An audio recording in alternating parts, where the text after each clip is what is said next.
Hi everyone, it's Joanna Grant here. I just did a little video for you just so you could see my process for creating the journal that you'll get in the mail from me at some point over the next year. I thought you might like to see how I put this little journal together.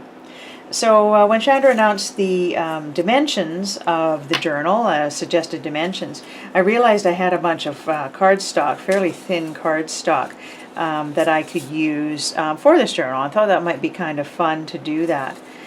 This I think I got at Michael's or some other craft store some time ago. It's not very heavy, so I thought about it for a little bit to see how I was going to make this a fairly sturdy journal, given that it was going to have to travel extensively over the next year. So here it is, and I'll get to showing you a flip through after I tell you how I made the journal. So I took 3 pieces of this lightweight cardstock, and with my double stick tape, I put them all together, stacked them, and just stuck them together like this to make them a little sturdier. So I made 2 of these, one for the front cover and one for the back cover of the journal. Then what I did is I went to my jelly prints.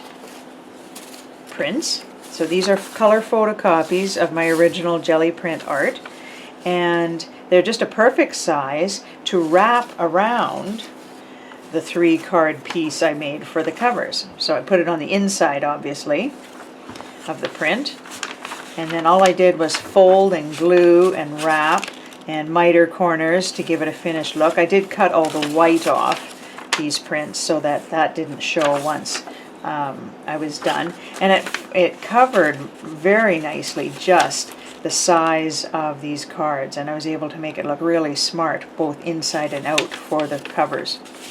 And then that was about it for the cover. In order to do the internal pages inside the journal, they're just a tad smaller, and all I did was take off about a 1/4 inch all the way around of these for the number of pages needed for 12 people to be involved in the project. And then I did a hole punch because I was going to make it a ring journal so that it opens up for you. It'll be hopefully a little easier for you to work with. If you want, you can actually take the pages out to work on. And I also included an extra page in there in case an accident happens or someone needs another page. I also had these circle, I don't know, office supply hole protector thingy-mabobbers around in great colors. So I did put some on the pages I did, and I'm going to send along with the journal a couple of these sheets in case you want to reinforce the holes in the pages you work on as well. And I'm using just a hair tie, a recycled hair tie really, new but recycled, to be the holder to close the journal, hold the journal closed. So this is what the front cover looks like. It says "Go Within, Create." I thought that was a great title to inspire all of us to do our work in this journal. The colors are a little duller than they were when I first created it, and that's because I took a spray sealant to the cover pages, front and back, with just a spray sealant, just to protect them a bit, because obviously the journal is going to travel quite a bit over the next year and will be susceptible to some wear and tear. So this was actually a little brighter before I sprayed, but it should travel well now, or travel a little better.